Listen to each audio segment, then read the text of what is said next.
Black Star Network is here. Hold no punches. I'm real revolutionary right black power. Support this man, Black Media. He makes sure that our stories are told.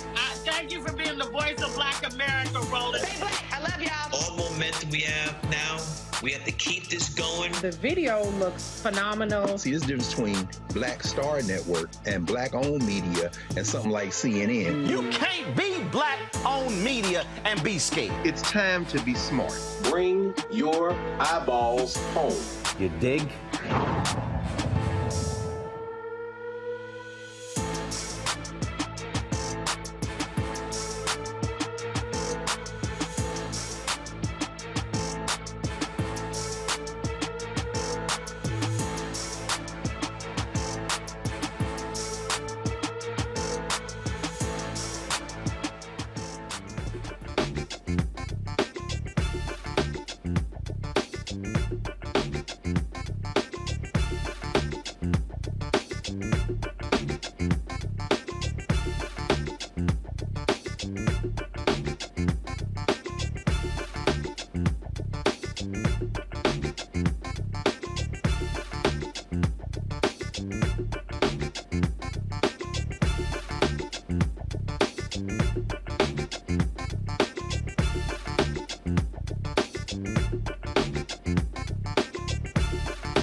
Today is Wednesday, February 8th, 2023. Coming up on Roland Martin Unfiltered, streaming live on the Black Star Network. White folks are doing white folks do in Mississippi.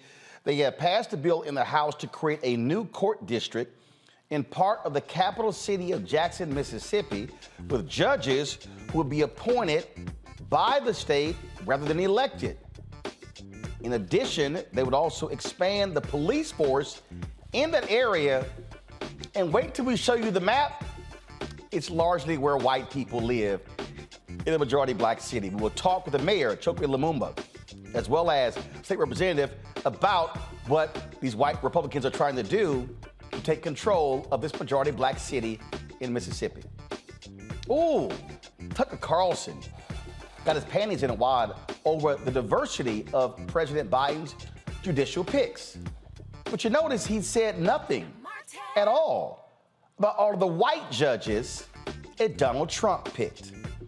Speaking of discrimination, back and forth in the House Financial Services Committee, where a white Republican is upset with Texas Congressman Al Green because Green wants to fight discrimination in the banks.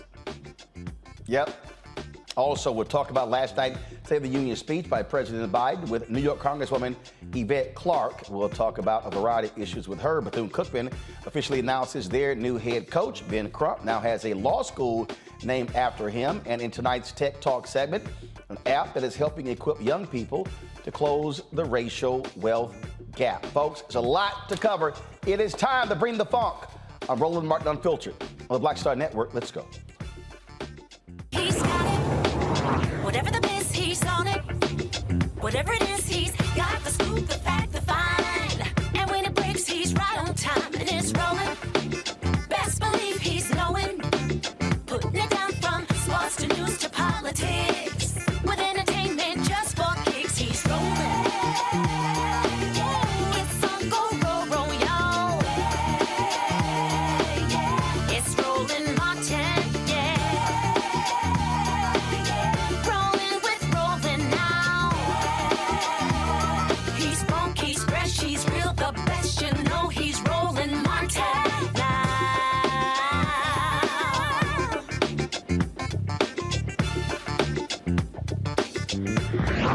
Martin. Oh, Republicans love to talk about local control, big government, except when they have power and they don't like it when black people have power. Yesterday, the Mississippi House of Representatives voted 76-38 to pass a bill creating a new court system within the Capitol Complex Improvement District and expanding the district. Now, where's the Capitol Complex located in Mississippi? In Jackson, Mississippi, a majority black city. So they want to create a separate court system and expand this police force in there. Now, keep in mind, this same police force was involved in the shooting death of Jalen Lewis, who was killed by this force in October. His family is still waiting for answers. We've had them on the show. So last night, Republican lawmakers, they passed this bill following hours of debate on the House floor. House Ways and Means Committee Chairman Trey Lamar, who's white, Republican, sponsored the bill. He says the new court system would help deal with the backlog of criminal cases. The bill would establish a separate court system with 2 judges appointed, not elected, but appointed by the Mississippi Supreme Court Chief Justice. Joining us now is Chokwe Lumumba. He is the mayor of Jackson, Mississippi, and State Representative Darrell Porter Jr. as well. All right, Mayor, let's start it with this. You posted a map on your Instagram page that shows clearly what's going on here. So in this map, the blue portion is where white folks live in Jackson, correct? That is correct. That is correct. So the blue portion is where this court system and the police force will be expanded, right? That is also correct. Yes, sir. So the issue here is not a concern about crime. The issue here is not a concern about crime in Jackson and a backlog of cases. No, what this is about is creating a separate legal system for the largely white residents of Jackson, Mississippi, and saying the hell with the green, that's where all the black folks are. So the blue are the white folks, the green are the black folks, right? This is correct. This is correct. So they want to create a separate legal system for white Jacksonians.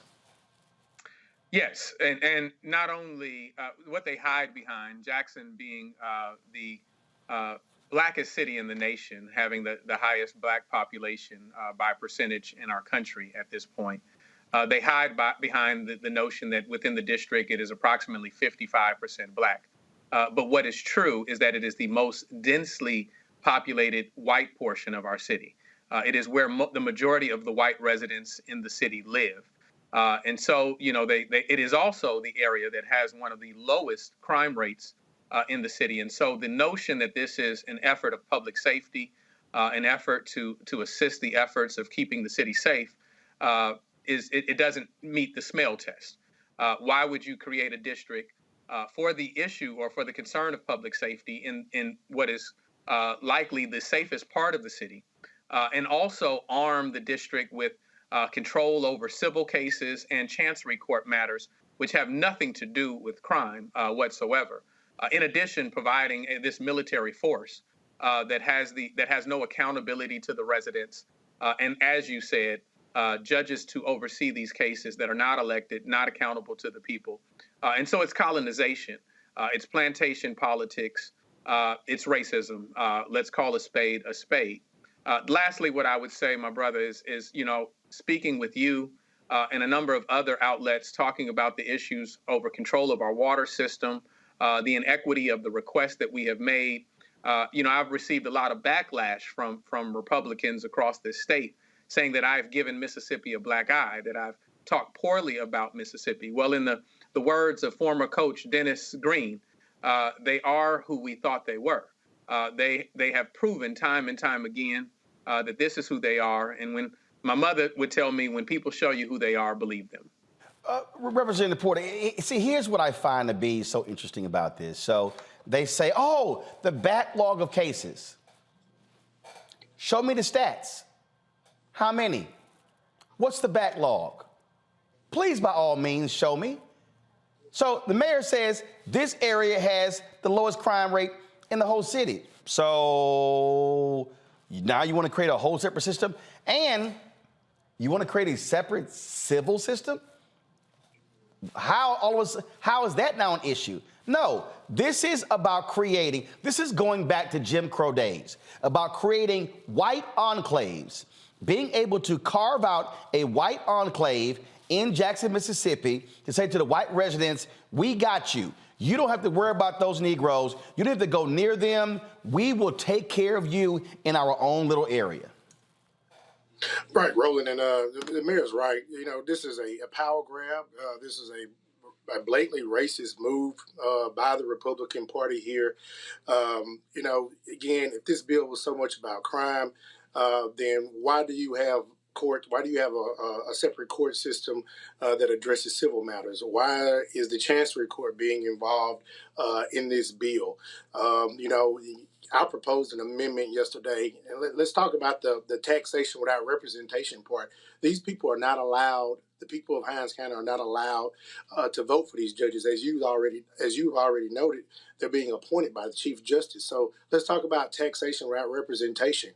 How they're going to be taking 12% of the sales tax and putting it into this capital, the CCID, the Capitol Complex.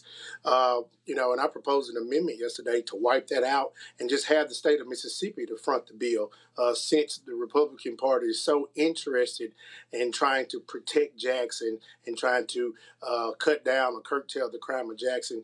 Then the citizens of Jackson who don't get a voice in electing these prosecutors or these judges shouldn't be on the hook for paying for this Capitol Complex. And I want to cover that next. I got to go to a break. When we come back, I want to talk about who's paying for this. Is it the state or is it residents of Jackson? You're watching Roland Martin Unfiltered on the Black Star Network. Back in a moment.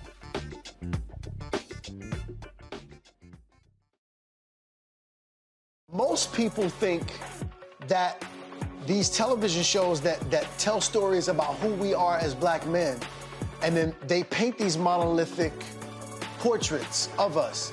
They think that they're being painted by white people. And I gotta tell you, there are a whole bunch of black folk that are the creators, the head writers, the directors of all of these shows, and that are still painting us as monoliths. The people don't really want to have this conversation. No, they don't.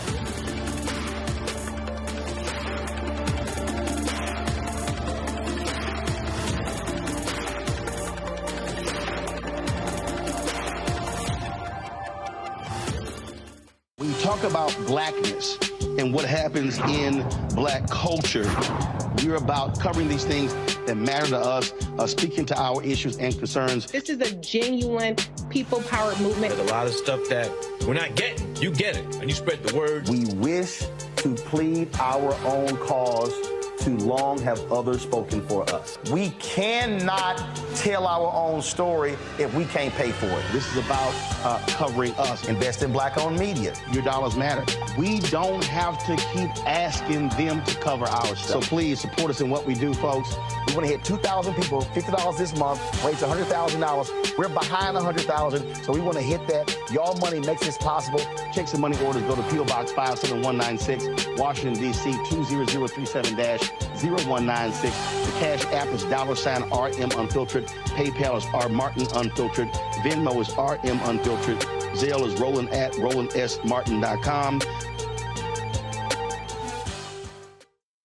It's Kim Whitley. Yo, what's up? This your boy Ice Cube. Hey, yo, peace, world. What's going on? It's the Love King of R&B, Raheem Devon, and you're watching Roland Martin Unfiltered.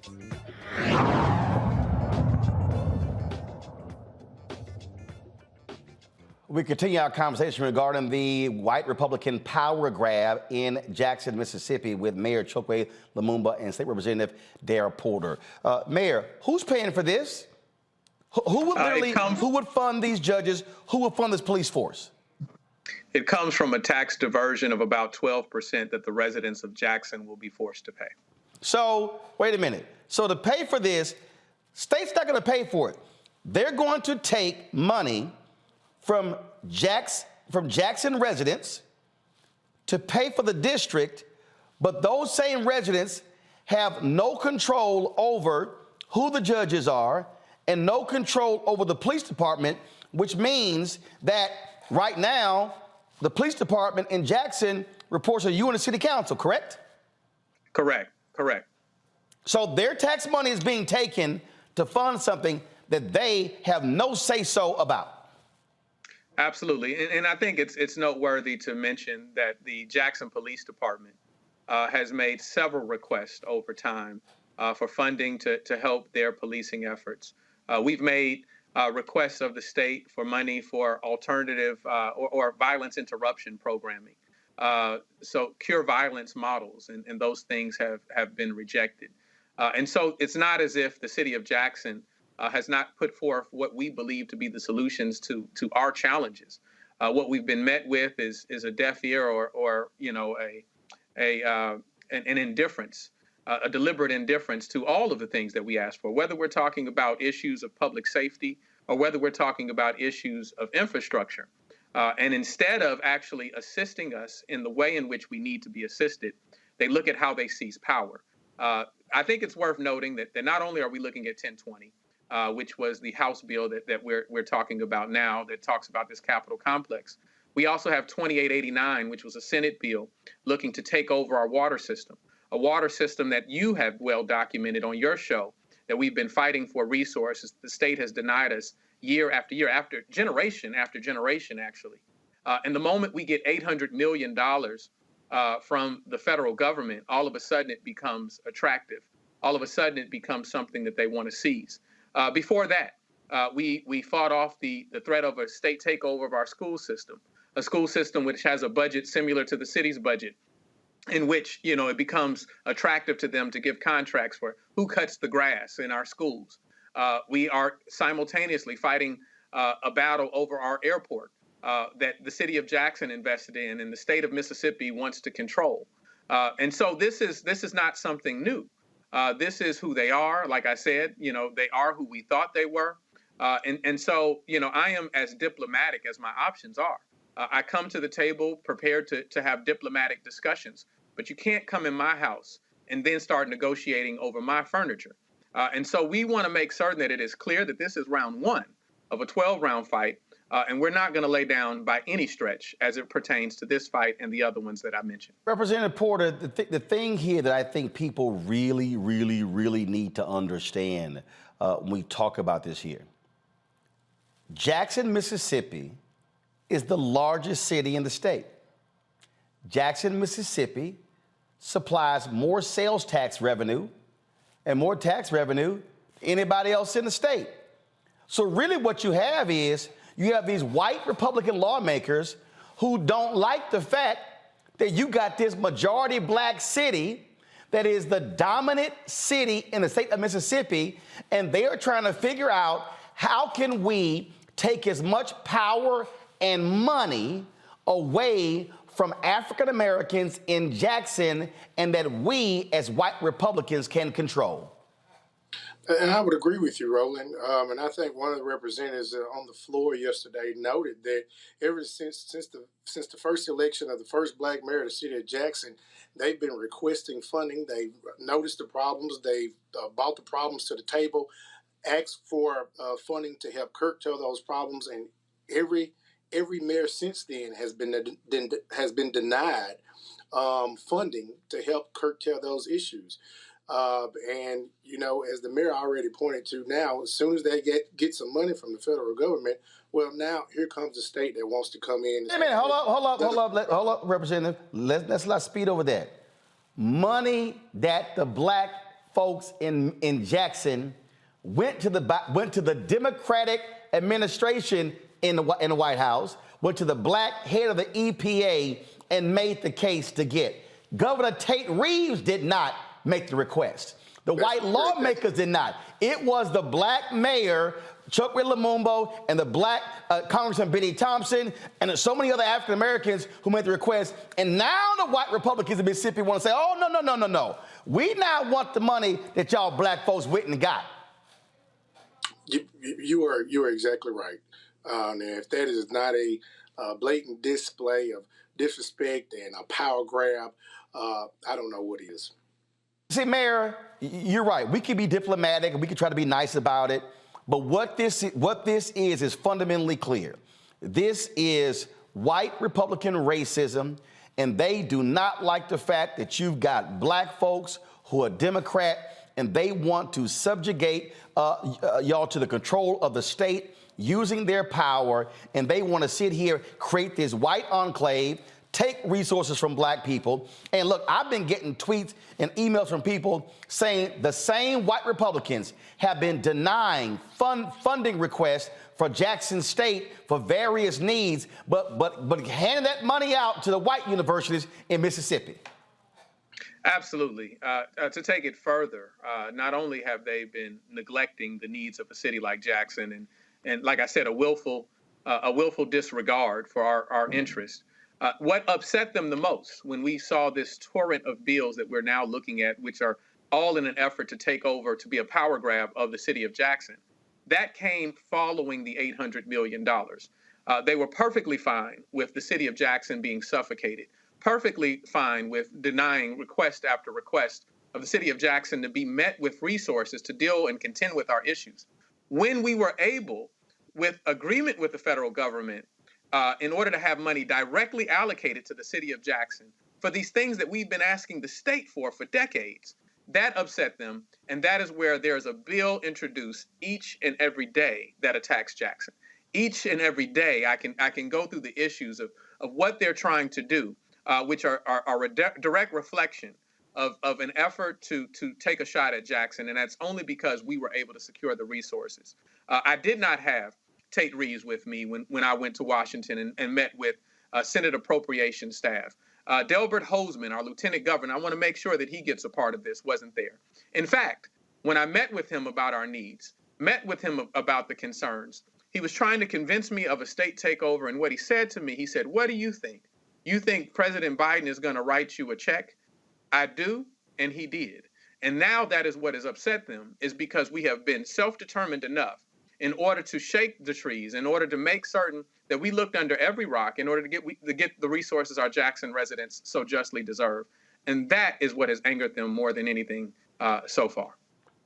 Representative Porter, what do you want from African Americans nationwide? I sent a text last night to a variety of civil rights leaders, pastors, and others, and I said, our folks in Jackson need our help.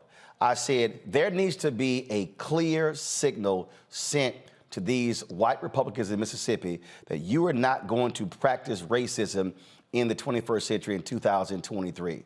The bill was passed in the House. It now goes to the Senate. What is it looking like there? Are y'all planning any sort of mass demonstration? What are you looking to do to try to raise awareness, to let people know what's going on here? Because as long as they think, hey, folks aren't paying attention, they're going to go ahead and pass this, and black folks in Jackson will be screwed. Yeah, and Roland, I want to appreciate you and thank you for bringing awareness to this. And I think that's one of the important things that we can do is bring awareness to what's going on in the state of Mississippi, in our state legislature. Of course, they have a supermajority, so we're outnumbered. We're vastly outnumbered, but that doesn't mean that we're not going to fight. We're not just going to lay down and take this. We're going to fight, and we're going to fight for what's right, and bringing awareness to let other people see what we're doing and how we're fighting and how they're trying to get over on us is essential, I believe. Oh, absolutely. So we see exactly what's going on there. Again, Mayor, what do you want from folks who are not there? How are you also rallying the folks there in Jackson, but also the other African Americans in Mississippi, your state, which has the largest concentration of African Americans of any state in America? Well, I want to echo the sentiments of Representative Porter. We thank you and your outlet and outlets like this that allow us to get our story out. I want to thank Representative Porter for the job that he and the Black Caucus did yesterday, fighting to the late hours in the night, making certain that they made our concerns known. We have members of the community that have come together, done rallies, and we intend to do more, so that we make certain that this is a very well-known issue amongst our residents and beyond, and we continue to fight. But there's another group that I want to speak to. I want to speak to those contractors that want to meet with me, these majority firms that want to meet with me every day about opportunities to work different contracts and different capital improvements in our city. If you can enjoy this Black wealth, you better step up and support this Black city. And that's, I want to say that in a very direct way, because it is important that people understand that you can't come into a city of Jackson and profit exclusively and feel that you have no responsibility to the success, to the self-determined nature of that community. And so I want to say that publicly and on your program tonight. Well, I absolutely agree, and they need to, again, let their voices be heard. And I dare say this, the flag in Mississippi was changed when those Black ball players said, we ain't playing underneath it. I would hope that the Black ball players at these other universities in Mississippi will see what's going on and will use their power and say, you dare mess with Jackson, you messing with us, we're not gonna take the field. This is where Black folks have got to learn how to use our leverage and our influence and power to be able to affect change.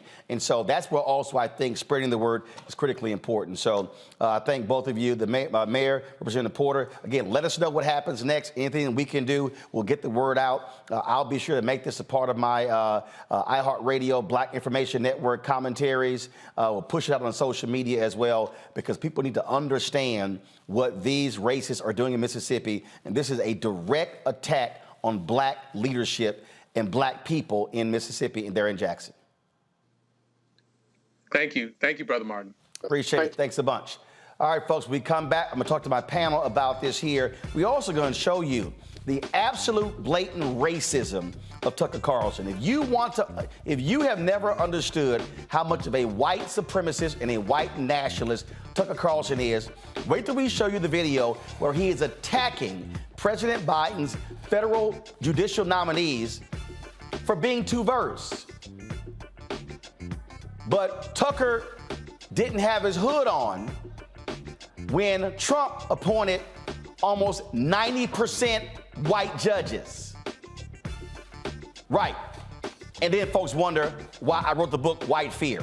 Speaking of that, get your copy of my book, White Fear, How the Browning of America is Making White Folks Lose Their Minds. Available at bookstores nationwide, Amazon, Barnes & Noble, Books A Million, Target. You can download it on Audible. Support us in what we do. Download the Black Star Network app, Apple phone, Android phone, Apple TV, Android TV, Roku, Amazon Fire TV, Xbox One, Samsung Smart TV. You can now watch us on Amazon News as well. So if you're on the Amazon Fire Stick, go to Amazon News. You can see the Black Star Network, our 24-hour streaming channel, right there with the other networks. And we're the only Black news and information network in America. We'll be right back. Hatred on the streets, a horrific scene, a white nationalist rally that descended into deadly violence. White people are losing their damn minds. As an angry pro-Trump mob storms the U.S. Capitol, we've seen We're about to see the rise of what I call white minority resistance. We have seen white folks in this country who simply cannot tolerate Black folks voting. I think what we're seeing is the inevitable result of violent denial. This is part of American history. Every time that people of color have made progress, whether real or symbolic, there has been what Carol Anderson at Emory University calls white rage as a backlash. This is the rise of the Proud Boys and the Boogaloo Boys. America, there's going to be more of this. Here's all the Proud Boys, guys. This country is getting increasingly racist in its behaviors and its attitudes because of the fear of white people. The fear that they're taking our jobs, they're taking our resources, they're taking our women. This is white fear.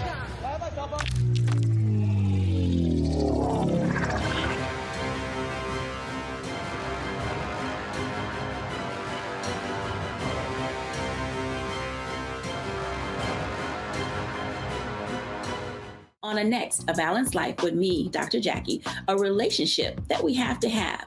We're often afraid of it and don't like to talk about it. That's right, we're talking about our relationship with money.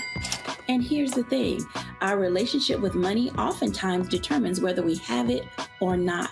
The truth is you cannot change what you will not acknowledge. Balancing your relationship with your pocketbook. That's next on A Balanced Life with me, Dr. Jackie, here at Black Star Network.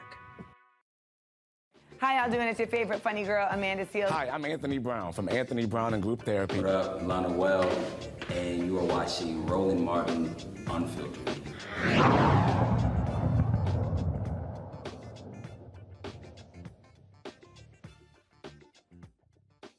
All right, folks, let's bring my panel in right now to break down what is going on here. Look, I keep telling y'all, this is why you got to watch this show. You're not going to get this information anywhere else. This is also another of the reasons why we are the only black-owned media show nominated for the NAACP Image Award. Don't forget, you got until February 10th. That's right, just 2 days to vote for us. Go to vote.naacpimageawards.net. You can go to the category Outstanding News Special, scroll down, look for Roland Martin Unfiltered, Black Votes Matter, Election Night 2022. And then vote for us. You can only use one email per vote. So if you got more than one email, use them all. And so please vote for us. Again, deadline is 9 p.m. Eastern. Let's bring this. This is the first time we've been nominated for an Image Award. I won 4 at TV One. No, leave the graphic up. I won 4 at TV One, but this is the first time we've been nominated. Leave the graphic up, y'all. Thank you. I won 4 at TV One. I think I probably was nominated 8 or 9 times there.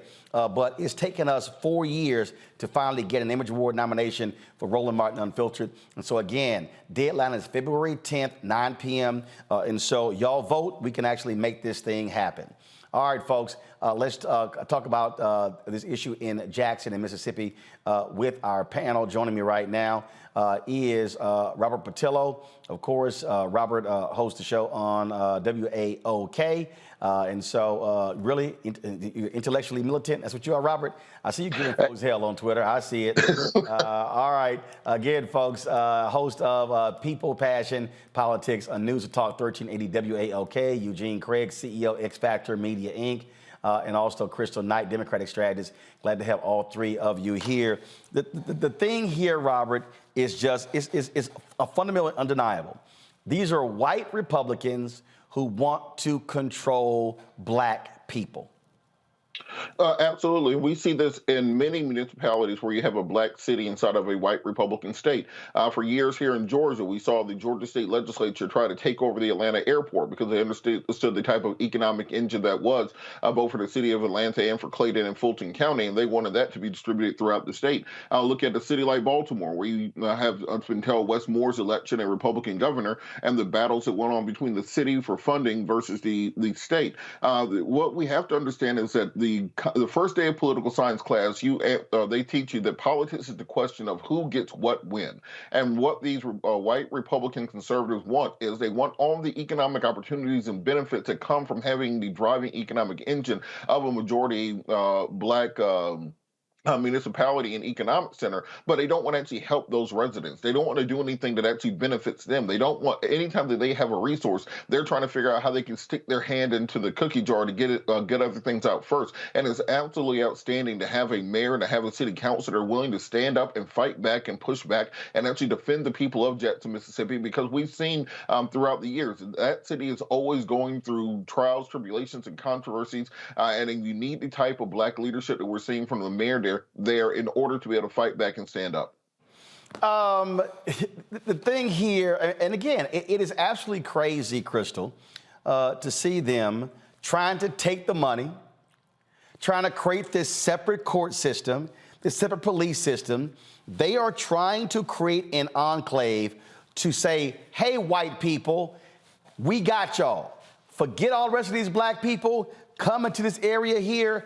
We will take care of you, your fellow white citizens of Mississippi.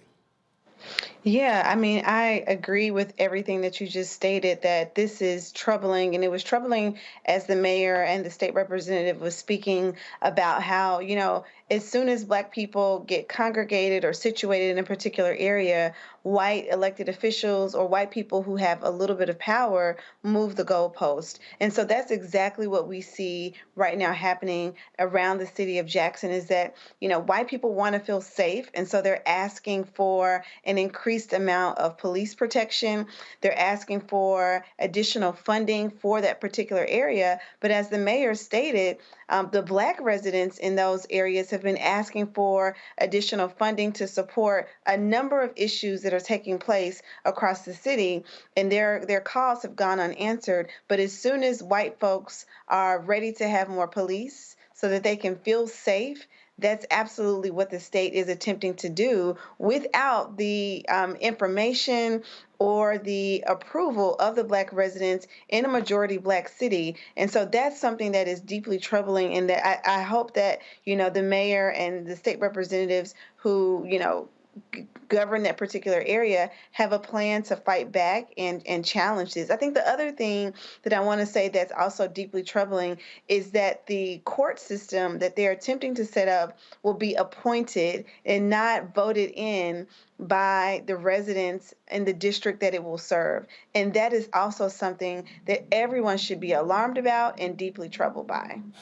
The thing here, Eugene, and I'm going to take people back, and this is why you got to understand history, and this is why these white Republicans don't want people to actually learn Black history, which is American history, why they can't stand critical race theory, because they don't want to deal with the issue of race. Mississippi had a constitutional convention in 1890 because the white racists there were sick and tired of Black people being elected to statewide office, being elected to Congress, and being elected to the United States Senate. So what did they do? They convened it and they changed the Constitution.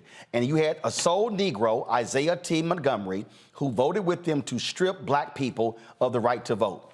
Since 1890, there's not been a single African-American elected statewide in Mississippi, which has the largest population of Black people in America. Upwards of 38% of Mississippi is African-American. And what they want to do is to completely keep Black people on plantations, slavery without shackles. They want to control the destiny of Black people. They do not like Black self-determination. And what they cannot stand, they're fine with these little small rural towns in Mississippi that don't have a lot of money and resources. What's killing them is you've got a Black mayor, a Black city council, Black residents overseeing the largest city. And as the mayor said it, they want the airport, they want the water system, they want everything in Jackson because they do not want Black people to have power in Mississippi. Look, you're 100% correct. And I think, there are, draconian, arcane laws, particularly when it comes to statewide races, that you have to win every, majority of the counties, every single county. I think it's absolutely preposterous, right?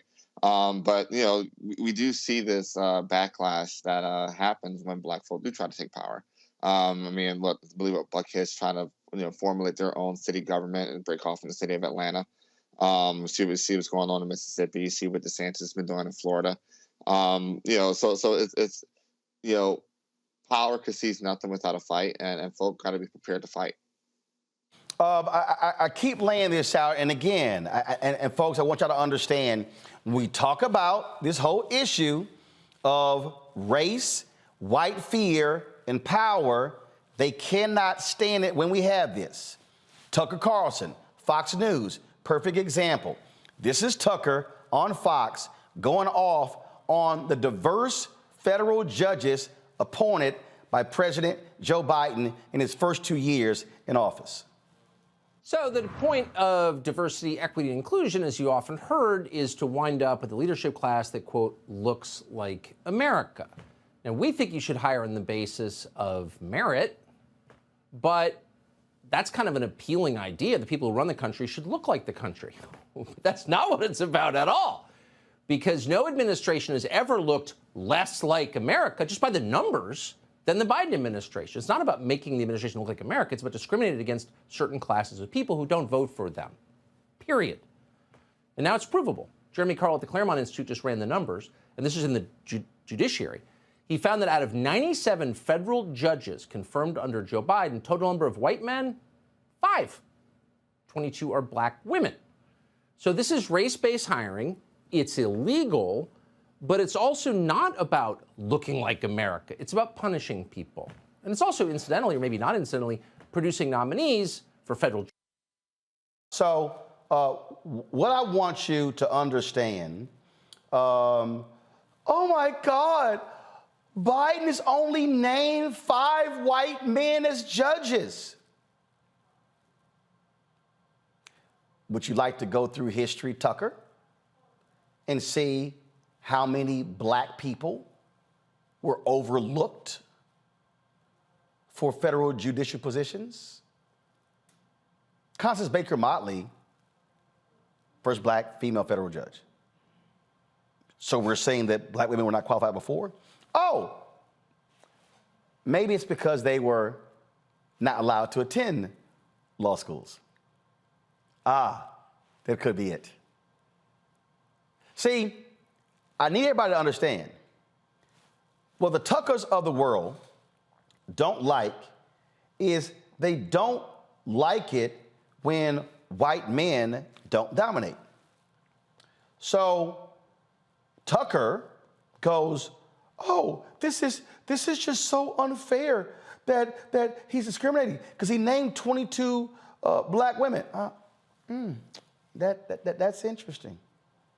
Because when you look at Trump, when you look at his administration, and y'all notice, Tucker didn't mention the race of all those white men appointed by them.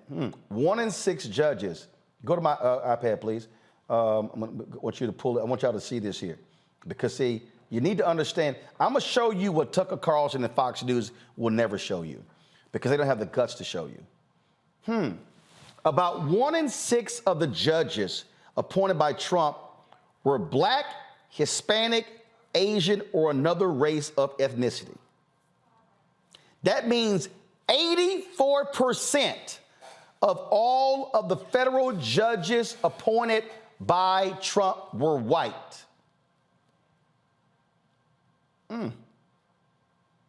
Ain't that interesting? Now, mind you, that's fewer folks than George W. Bush. Now go back. You see right here, that's slightly below the proportion of non-white judges appointed by the last Republican president, George W. Bush, and well below the share appointed by the last 3 Democratic presidents. As is the case with women judges, Democratic presidents have generally been more likely than their GOP counterparts to appoint racial or ethnic minorities to the bench. So let's look at the numbers right here. Ain't that something? Donald Trump appointed 226 federal judges. 189 of them were white. Wow.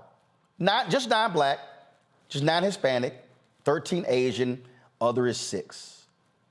But look at that. Obama, 320 judges, 205 white, 58 black. George W. Bush, 322 judges, 264 white, 24 black. Bill Clinton, 367 judges, 277 white, 61 black. But look at Ronald Reagan, 358 federal judges, 335 white, 7 black, lowest out of anybody. 14 Hispanic, 3rd lowest out of anybody.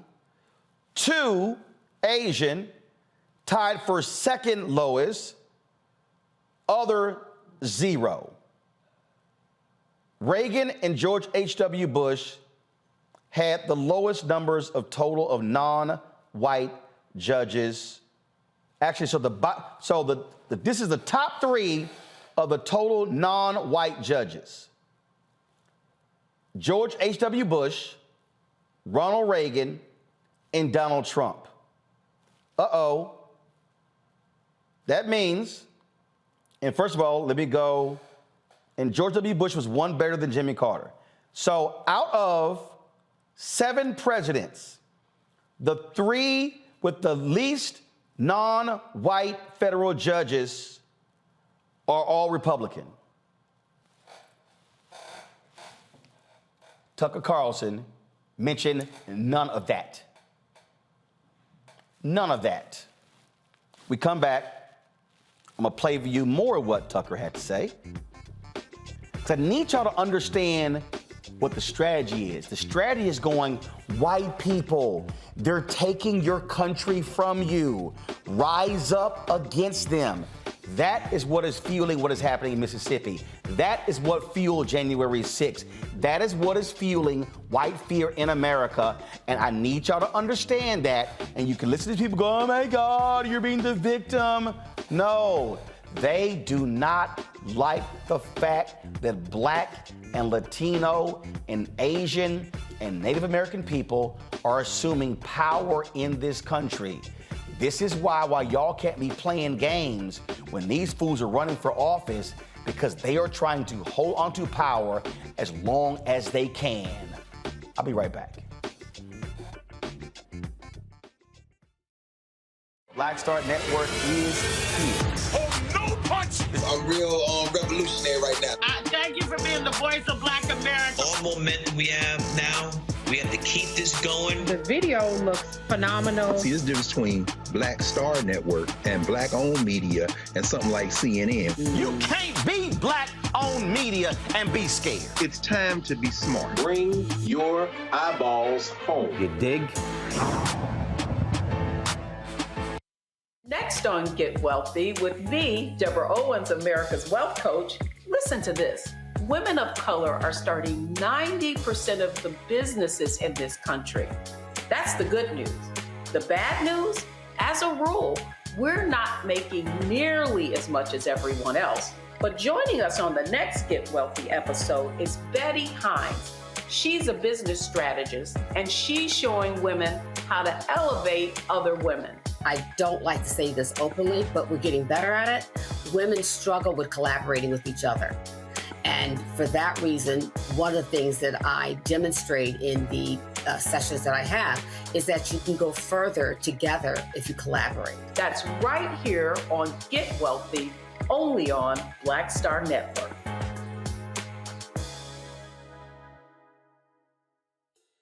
Hi, I'm Vivian Green. Hey everybody, this is your man Fred Hammond, and you're watching Roland Martin, my man, Unfiltered.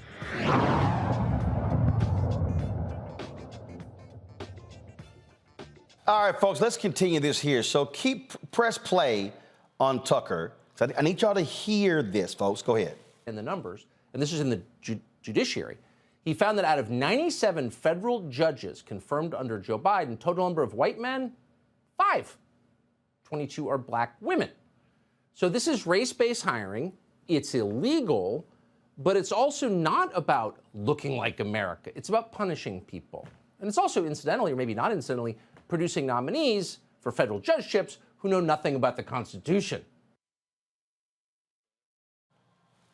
Isn't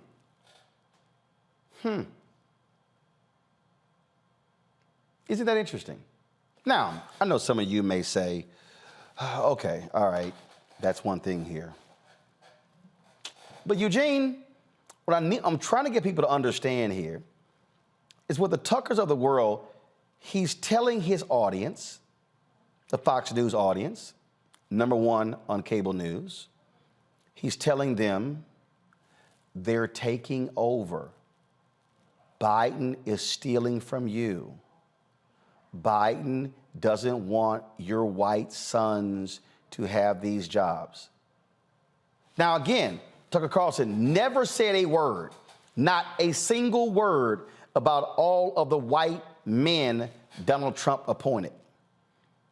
Never said a word that, hey, are blacks being underrepresented in judicial appointments from Donald Trump? No, didn't say any of that because they don't care about black people.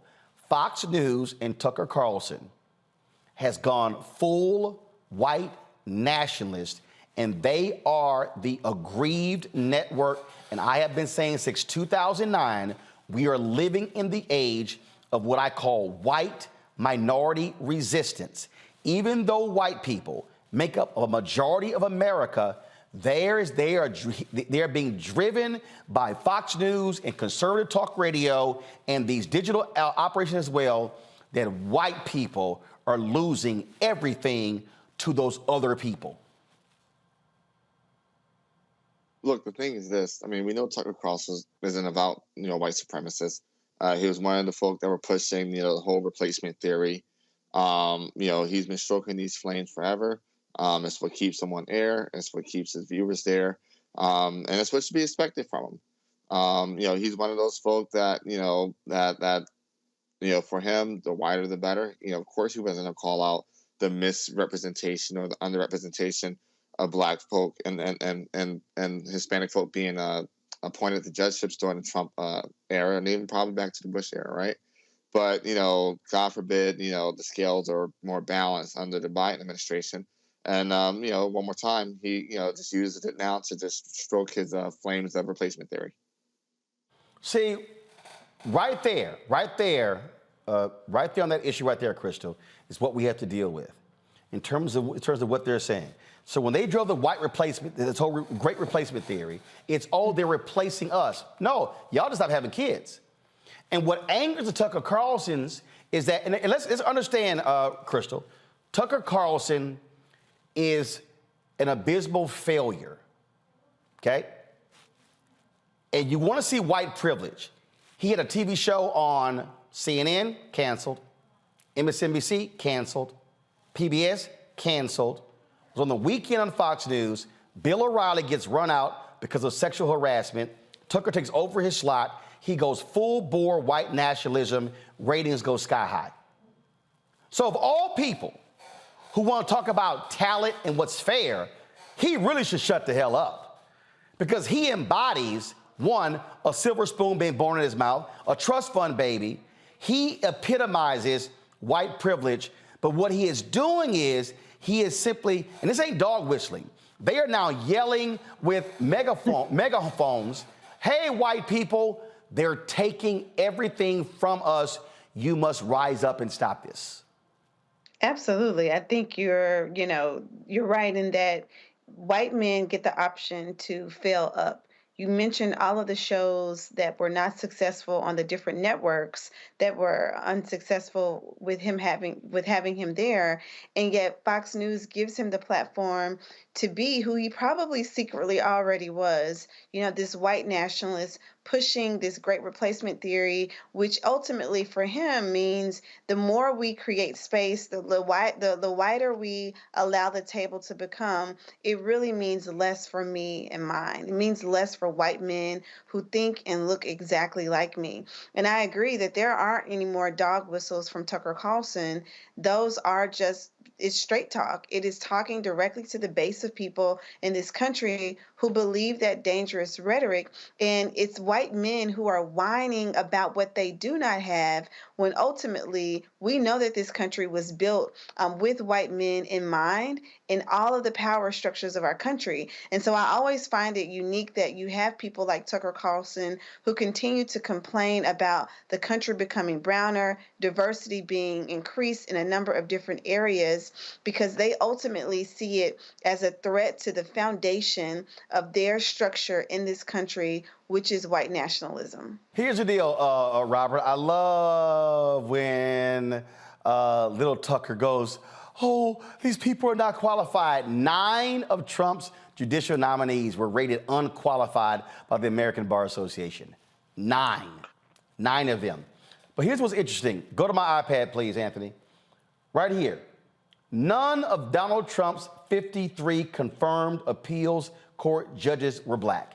Not a single one. Quote, that makes Donald Trump the first president since Richard Nixon to go a full first term without selecting a black nominee for a federal appeals court. In Tucker's world, well, clearly, there are no black people qualified to be on the federal appeals court.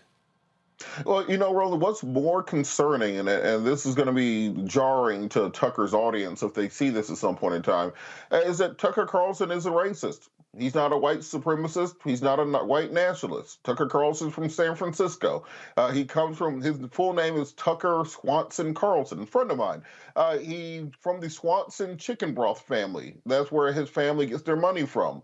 And so, as you said, he's been through talk radio, been through cable news on various networks. He had mornings with Tucker before Joe Scarborough and Mika Brzezinski took over that time slot as a very middle-of-the-road to progressive television show.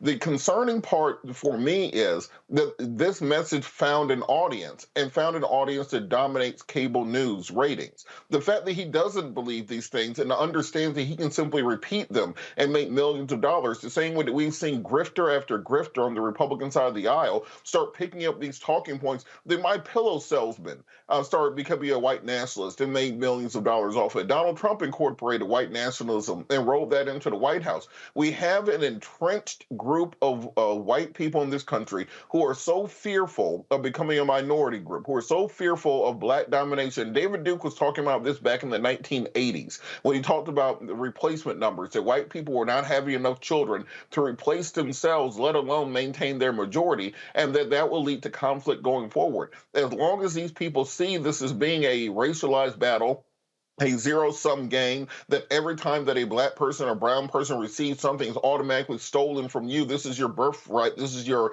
the spoils of your land, then we're going to continue to see this increased level of violence and hatred and rage on the part of white people in this country. Something has to be done to tamp down the levels of anger and violence among white people, because you're creating this controversium of lectures that are simply profiting off of this white rage and white fear, and what they don't understand is at some point the monster gets out. You're no longer able to control them. This goes from simply being talking points on a television show to actually trying to fight back against a counterinsurgency that has weapons, that has supplies, that has bug-out bags, and they're ready to get away. But Robert, you're not going to be tamping it down, because the reality is they make money from it.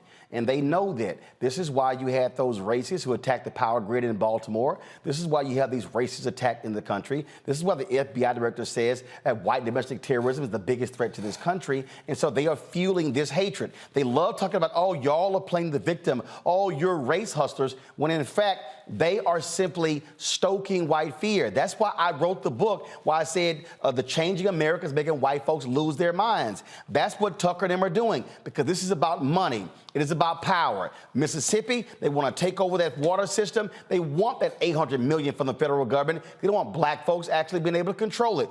And then understand the whole attack on DEI and multiculturalism and everything. They want to stop everything dealing with trying to change this country for the better in corporate America, in our schools, in every single system, because they are saying, damn it, we're losing control. They're taking over. And I keep warning black people, this was never gonna end with Trump out. Black people, these folks are serious. When we come back, I'm gonna show you what happened on Capitol Hill today.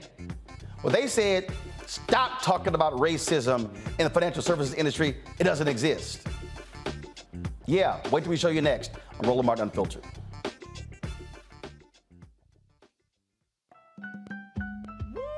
We're all impacted by the culture, whether we know it or not. From politics to music and entertainment, it's a huge part of our lives, and we're going to talk about it every day right here on The Culture with me, Faraji Muhammad, only on the Black Star Network.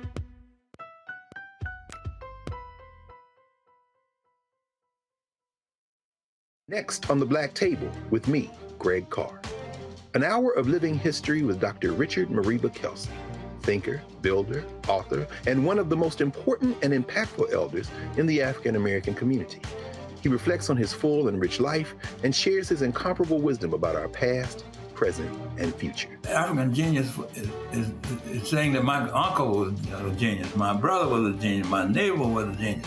I think we ought to drill that in ourselves and move ahead rather than believing that I got it. That's next on the Black Table, here on the Black Star Network. Hi, I'm Dr. Jackie Hood Martin, and I have a question for you. Ever feel as if your life is teetering and the weight and pressure of the world is consistently on your shoulders? Well, let me tell you, living a balanced life isn't easy. Join me each Tuesday on Black Star Network for a Balanced Life with Dr. Jackie. We'll laugh together, cry together, pull ourselves together, and cheer each other on. So join me for new shows each Tuesday on Black Star Network, A Balanced Life with Dr. Jackie.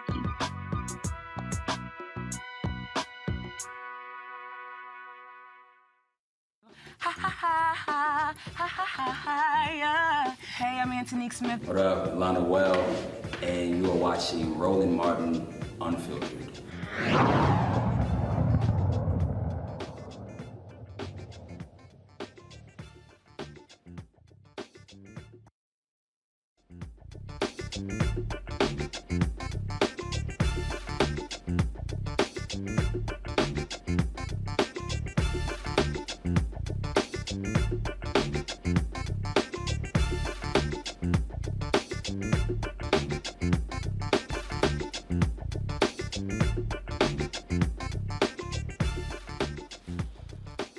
All right, so when we talk about this notion of white fear, and what often happens is they want to say, oh, y'all are playing the victim. Why can't you just do like everyone else and pull yourself up by your own bootstraps?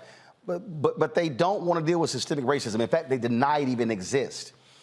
Mike Pence did so during the campaign. Oh, doesn't believe in it. Senator Tim Scott, oh no. I don't believe systemic racism exists, when in fact it does. And understand, when Trump was elected, one of the very first bills that Republicans passed in the House was getting rid of an Obama-era rule that dealt with discrimination in auto financing. Today, Republicans now control the House. There was a hearing called Revitalizing Banking in the 21st Century Subcommittee on Financial Institutions and Monetary Policies. During this hearing, Republicans just openly said, enough! We are sick of y'all talking about racism in financial services. Congressman Al Green of Texas.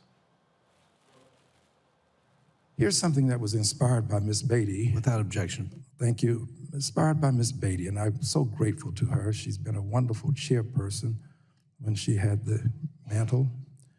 The Securities and Exchange Atonement Act, which requires insurers of securities to carry out a racial equity audit every 2 years regarding their diversity, equity, and inclusion, as well as direct or indirect ties to slavery. The next would be my Promoting Diversity and Inclusion bill, Diversity and Inclusion in Banking Act, requiring regulators to include diversity in their assessment of depository institutions on the Uniform Financial Rating System or comparable rating system.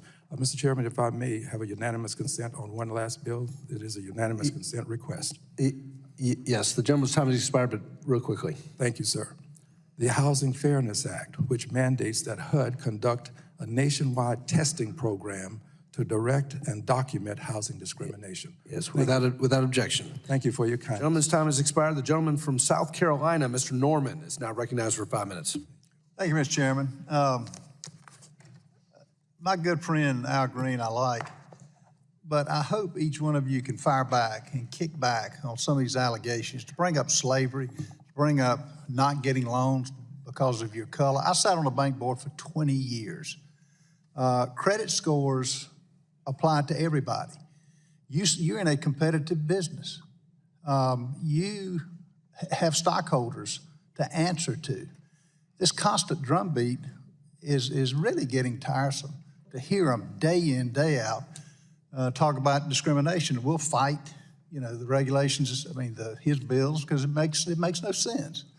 The gentleman called my name. Said, the gentleman yielded 10 seconds. I will not. It's my time. Now, he goes, oh, I'm tired of hearing about this here. That's interesting. Go to my iPad. The Committee for Better Banks did a study. It says racial bias runs deep at America's largest banks. Keep in mind, during the financial crisis, the housing crisis, we discovered how black folks were targeted with subprime loans.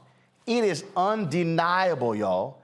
It is undeniable about the racism and discrimination that exists in these banks. And so, Representative of South Carolina, I sat on a bank and these things are based upon credit score.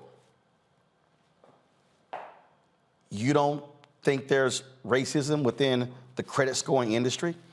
Folks, what we are looking at here, and I just need y'all to understand, is this is the type of denial that white Republicans are all about.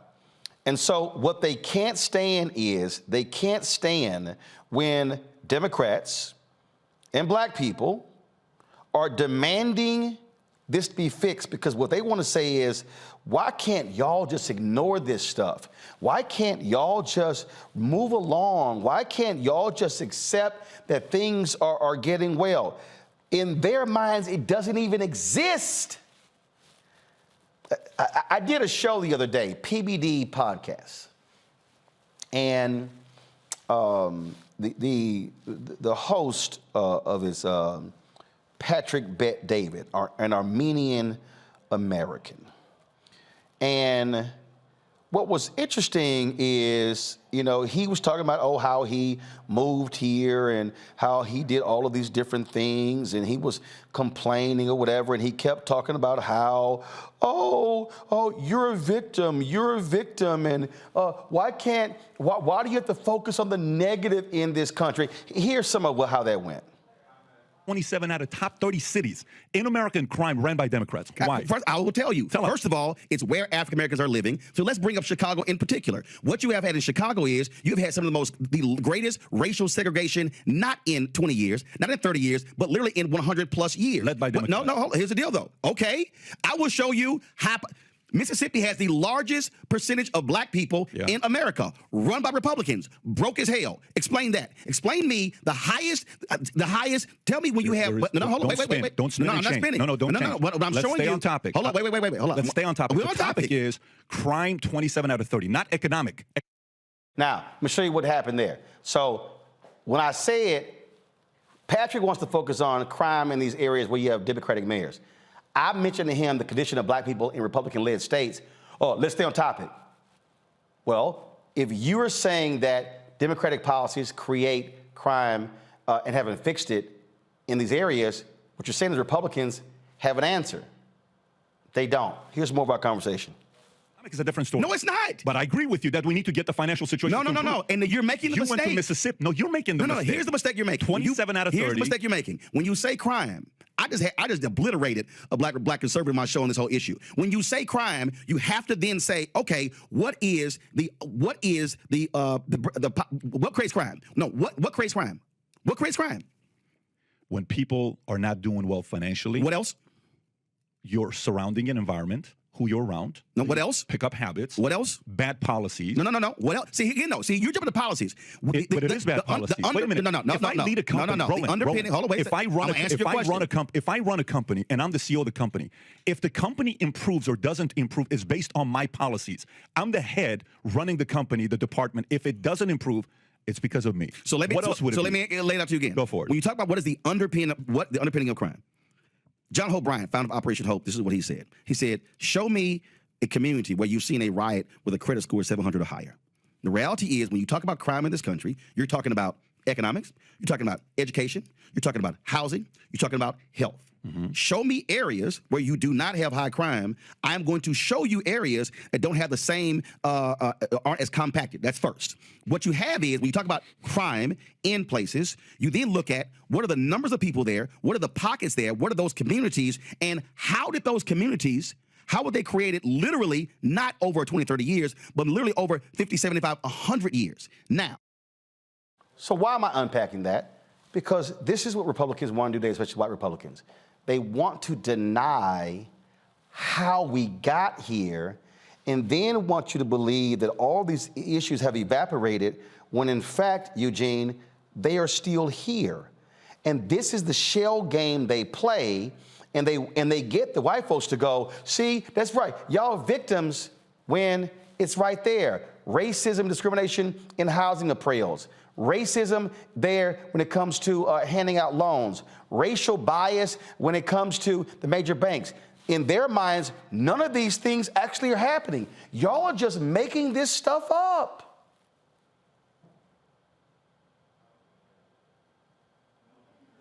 Eugene?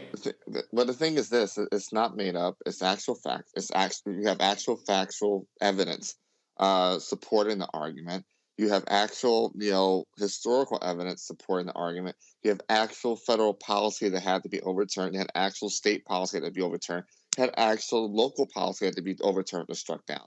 I mean, so when folk like this guy, because I saw when he shared the I guess initial clip on Twitter or whatnot, when folk like this guy, come and make those arguments, and then especially when they, make the argument in comparison to Americans to immigrants or whatnot, or other groups, or Black Americans to immigrants and other groups.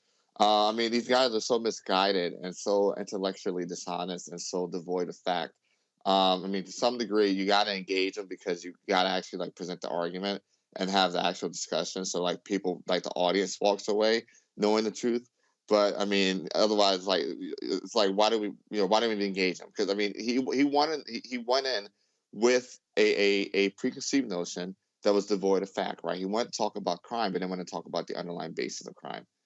Because his whole deal is, this is what he kept saying: Black people have keep voting for Democrats for 59 years, and your condition hasn't changed. Why do you keep voting for them? And I said, broke-ass white people being broke as hell in West Virginia and in Mississippi and Alabama and Tennessee and Georgia and North Carolina and South Carolina and Arkansas, and they ass is still broke, still sick. I said, but you ain't asking that question. That part. And then my point is, when I said, so if you're telling me that Republican policies are going to improve the condition of Black people, I said, by all means, please show me where in all of these red states where there are a lot of Black people, where the condition of Black folks are an oasis of love and prosperity compared to other places. I said, they're not. But see, they don't want to accept that. And so what we're dealing with here are individuals who want to keep driving this thing that, oh, we're making this up. And then it's like, oh, you're a victim. You're a victim. None of us are victims when we are actually stating facts about what's actually happening in the country. They live in an America that's in their mind exists. We actually live in real America. We come back, we'll continue the conversation, join with new panelists as well. And I'm unpacking this for all y'all because this is why y'all need the information. You must be armed. Eugene just said something that's important. He said, why you have to go on? I have people hit me, Roland, I wish you never went on. No. You gotta go on. There's a reason Tucker is scared to call me. Sean Hannity is scared to call me. Laura Ingraham is scared to call me. Kennedy is scared to call me. They're all scared to call me because they don't want somebody Black who actually knows how to read and who is always armed with the facts, because they want to keep their audience dumb and dumber. They don't want them to know the reality of what's happening in America. And that's why you got to support Black-owned media, because we create the counterbalance to what they're doing. And that's why your checks and your money orders and your money matters. I'm telling y'all, white billionaires are funding the Daily Caller, the Daily Wire, the Daily Signal, and all of these conservative media outlets. We cannot lose the information war. Check and money orders go to P.O. Box 57196, Washington, D.C. 20037-0196. Cash App, $RM Unfiltered. PayPal, R Martin Unfiltered. Venmo is RM Unfiltered. Zelle, Roland at RolandSMartin.com. Roland at RolandMartinUnfiltered.com. We'll be right back. Most people think that these television shows that tell stories about who we are as Black men, and then they paint these monolithic portraits of us. They think that they're being painted by white people. And I gotta tell you, there are a whole bunch of Black folk that are the creators, the head writers, the directors of all of these shows, and that are still painting us as monoliths. The people don't really want to have this conversation. No, they don't.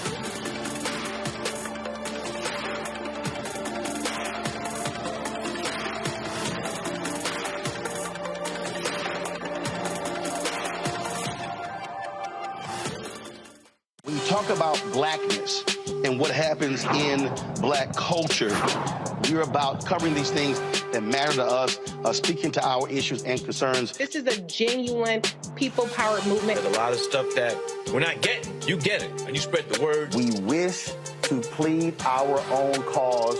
Too long have others spoken for us. We cannot tell our own story if we can't pay for it. This is about covering us. Invest in black-owned media. Your dollars matter. We don't have to keep asking them to cover our stuff. So please support us in what we do, folks. We want to hit 2,000 people, $50 this month, raise $100,000. We're behind 100,000, so we want to hit that. Y'all money makes this possible. Check some money orders. Go to P.O. Box 57196, Washington, D.C. 20037-0196. The Cash App is $RM Unfiltered. PayPal is R Martin Unfiltered. Venmo is RM Unfiltered. Zelle is Roland at RolandSMartin.com. Hi, I'm Amber Stevens-West from The Carmichael Show. Hi, my name is LaToya Luckett, and you're watching Roland Martin Unfiltered.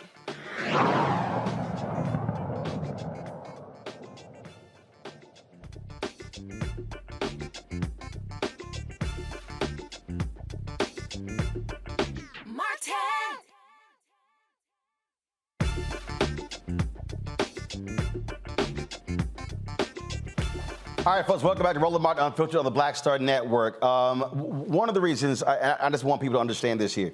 One of the reasons why you don't see us talk a lot about entertainment and stuff on this show, because we're inundated with entertainment in the black community. I mean, they got us laughing ourselves to death. We're watching sitcoms, we're watching all this sort of stuff. What we're not getting is this type of information on a regular basis. That's why we do what we do. Because if that's what you want, if y'all want to hear about what the hell Offset and all the other people, backstage fights, if you want to hear whatever the hell stupid shit has happened on Zeus, go somewhere else. Go somewhere else. I told somebody I got no problem never having any of, if I had to lose clicks and views, because we don't cover that kind of stuff, I got no problem with that.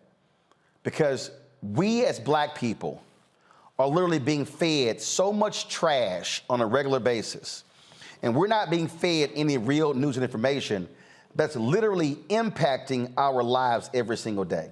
The things that we're talking about right now are having a direct impact on your education, on your economics, and on your health.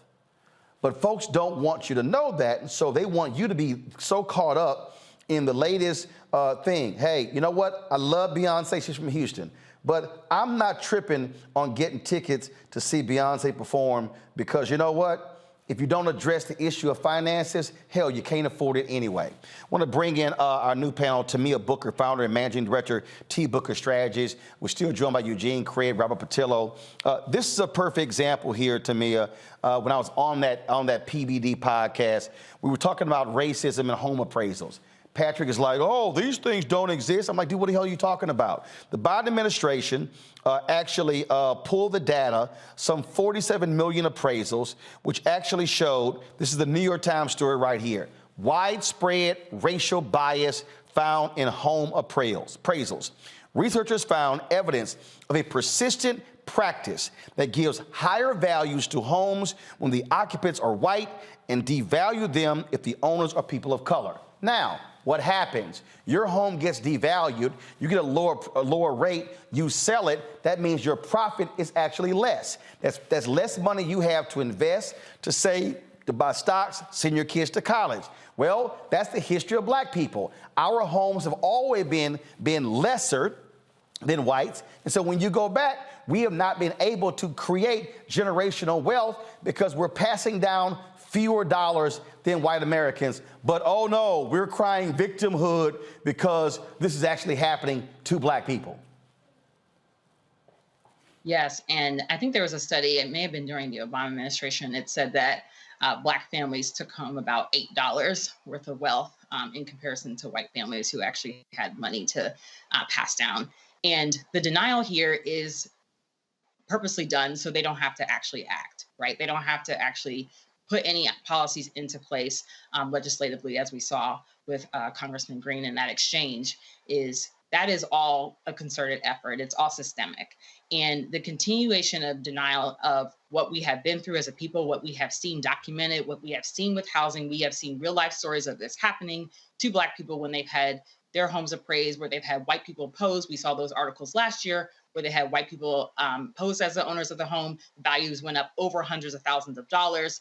And these discriminatory acts have to stop. And so we have to hold our leaders accountable. I'm glad to see the Biden administration doing something about this. But the Republicans can no longer continue to deny this. This is happening, and we have to do something about it. And I'm glad that at least on the Democratic side, we're doing something in the House. Look, it's real clear here, Robert. Analyzing the millions of appraisals by using census tracts as a proxy for neighborhoods and comparing communities with nearly identical housing stock, two researchers found that the results showed a clear correlation. The higher the proportion of white residents in each community, the higher the appraised value of individual homes. This is what we deal with. Yet you have folks like Patrick Bet-David, others, oh, y'all are race hustlers. You are race pimps. Y'all keep talking about race, race, race. Guess what? You get rid of racism, hell, we have something else to discuss. Well, it's interesting on this point because, particularly of him being Armenian, I find this being kind of an insane conversation with this idea of the victimhood mentality, because Armenia and Azerbaijan have been in a pitched battle for the better part of a century since the downfall of the Ottoman Empire in 1920 and after the Young Turk Revolution over a disputed region called Nagorno-Karabakh, where it's a semi-autonomous region which is wholly located inside of Azerbaijan, and they've been doing border skirmishes for the last several years. A couple hundred people die a year during this battle. But those Armenians are currently fighting against the Azerbaijanis who are being funded by the Turks and the Erdogan regime, because the Armenians are still mad at the Turks for the Armenian genocide during World War I, when the Ottoman Empire took a bunch of Armenians and dropped them off in a desert, and about 2 million of them died. Imagine us going to the Armenians and saying, well, why do you have this victim mentality against the Ottomans? That was 100 years ago. How are you still mad about something like that? Your people aren't still being oppressed. What are you upset about? Why don't you pick yourself up by your own bootstraps, make peace with Azerbaijan, give up the territorial gains of Nagorno-Karabakh, and just move on with your life? It's an ahistorical conceptualization of the way that policy and racial interactions happen. We're the only group on earth that are simply told to forget that history happened, pretend that the world was invented 5 minutes ago, pretend that nothing that led to right now is the reason for the things that happen right now. And in French cooking, there's a concept called terroir, which is the flavor of the earth. This is why you can't call bubbly champagne that's not made in the Champagne region of France champagne. You can't call something not made in the Cognac region cognac. But at the end of the day, it comes from the idea that what is in the soil influences what the flavor of the final product is. Well, if you look at the conditions of Black communities, you have to look at the soil itself before you look at what is coming out of it. So if you want to look at crime, if you want to look at education, if you want to look at problems in those communities, well, you have to look at what is being put in there. If you see a lack of infrastructure, a lack of transportation, a lack of housing, a lack of educational opportunities, lack of job opportunities, then of course you're going to have a negative outcome. So if people can understand it when it comes to cognac and champagne, you damn sure should be able to understand it when it comes to the Black community. But see, what the strategy is try to negate any and everything that is real, Eugene.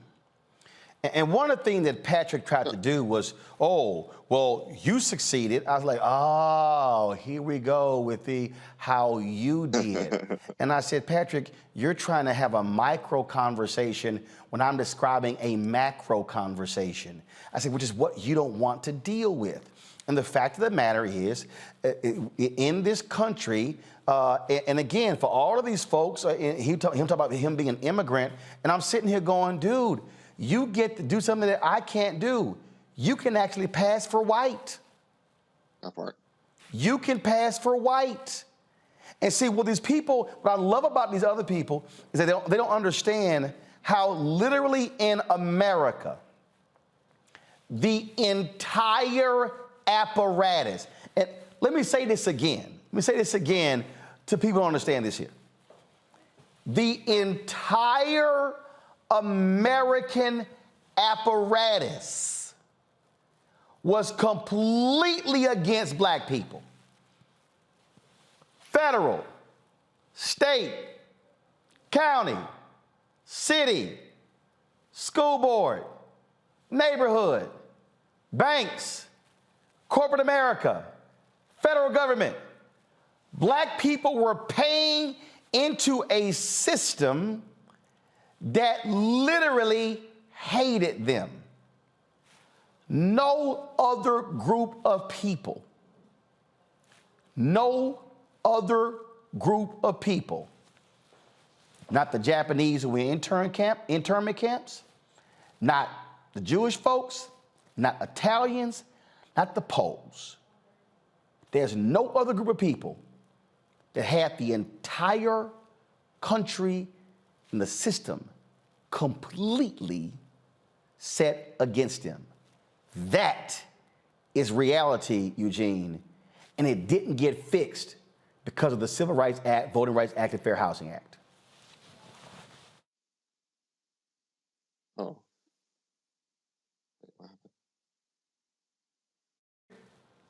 Tamia, go ahead. Comment on that, please, Tamia. Absolutely. When you were saying that, I was thinking about the book I read, The Color of Law, and it detailed housing segregation and discrimination and how it was completely legal to discriminate against us in every facet when it came to how we lived and how our homes were in places that were near bad air quality, right? Like near train tracks, near factories. All of that was a concerted effort to keep us down. So when you say that, yes, it is definitely, it has always been that way. And so when you hear these comments from other people about how we need to pull ourselves up, this has been essentially legal since we were slaves, right? And when we weren't, it was still in the laws for us to barely make it out. And so this, like I said before, this complete denial to keep us down, even now, when you're talking about credit scores and you're talking about crime. You were saying earlier, what makes crime? And the first thing in my head was poverty, right? People are trying to make a better life for themselves. And we have had a system that has been against us since the beginning of time, since our ancestors were brought here. And so whenever there's an effort for us to try to pull ourselves out, whether it's on the federal level, the local level, the state level, there's always some resistance and pushback. Just like our trauma has been passed down, a lot of that racism, bigotry, hatred has been passed down on the other side. And so we have to keep continuing to fight and advocate for ourselves on that end, because this discrimination has been passed down. Indeed. And so the reason we exist is because we're going to keep pressing this issue. Again, teaching people, getting them to understand what is real. Because if we don't, even some of us will begin to believe the BS of a Tucker Carlson. We'll begin to buy into the BS of a Patrick Bet David. If we allow that to happen, and that simply cannot be allowed. And so for anybody who also wants to say, oh my goodness, y'all are victims, nah, black people are victors. Because ain't no way in hell anybody else could have withstood the hell that we had to deal with and still be standing. You're watching Roland Martin Unfiltered on the Black Star Network.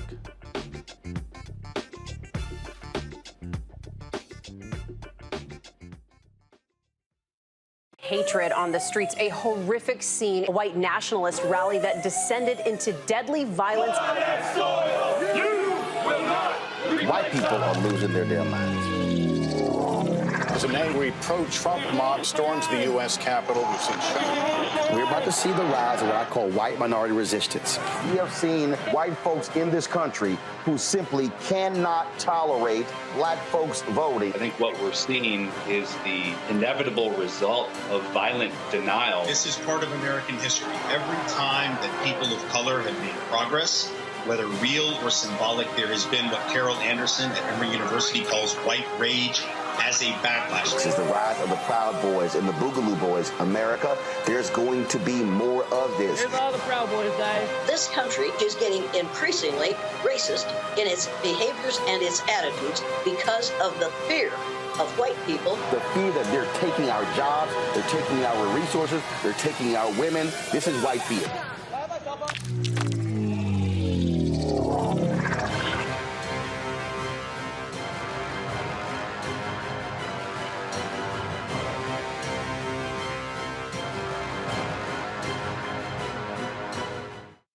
54th NAACP Image Awards is airing live on February 25th, honoring outstanding performances in film, television, theater, music, and literature. But this year, Roland Martin Unfiltered is nominated for Outstanding News or Information Series or Special. To vote, head to NAACPImageAwards.net, scroll down to Outstanding News/Information Series, select the category. You have to click on hashtag Roland Martin Unfiltered Black Votes Matter Election Night Coverage. To submit your vote, you will need an email. Only one vote allowed per email. Voting ends on February 10th at 9 p.m. Vote today. What's up, y'all? I'm Will Packer. I'm Chrisette Michelle. Hi, I'm Chaley Rose, and you're watching Roland Martin Unfiltered.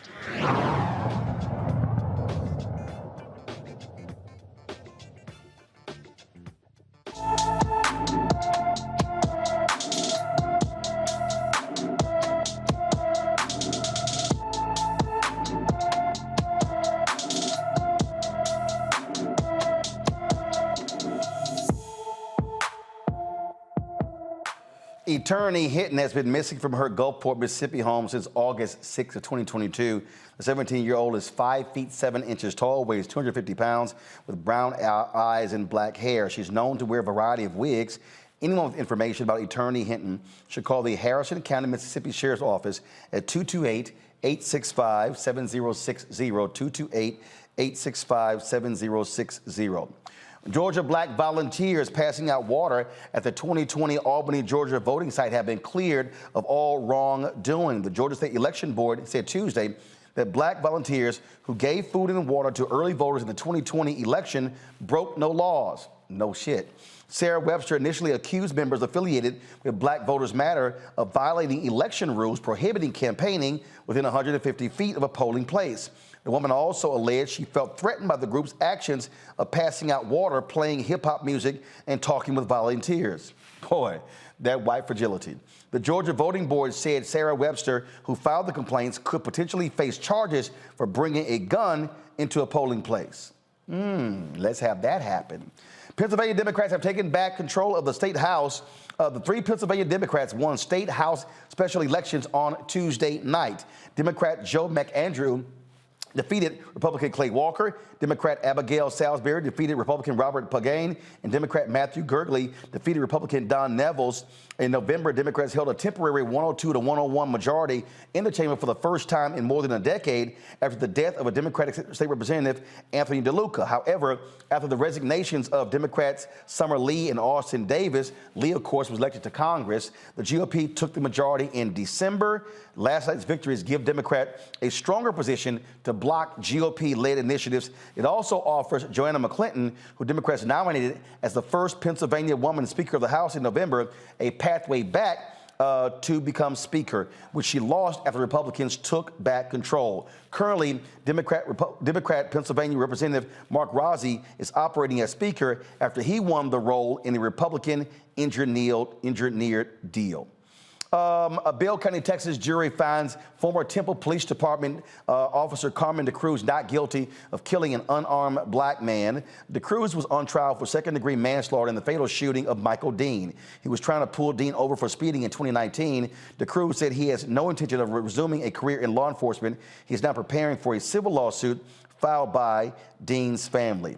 The College of Law at St. Thomas University in Miami, Florida, is honoring civil rights attorney Ben Crump after today they named their law school after him. St. Thomas University, Benjamin L. Crump College of Law, with the first law school in the country named after a practicing black attorney. Crump accepted the honor during today's dedication ceremony.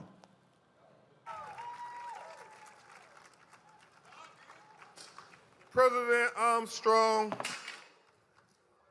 Herman Rossamato, Father Pat, and to everybody at St. Thomas, thank you for investing in to the future of young lawyers yet unborn to say that we can make a better America, a better world, a world where all of our children have an equal opportunity at life and liberty and the pursuit of happiness.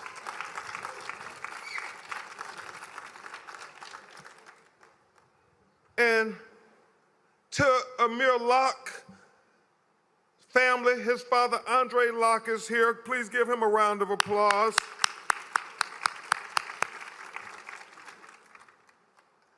I want you to know, when you invest in this great institution, the St. Thomas University Bancroft College of Law, what you're investing in is the opportunity to be part of a spark of light, a spark that will ignite the change that will help make the law be an institution, an instrument for good, not a weapon for evil.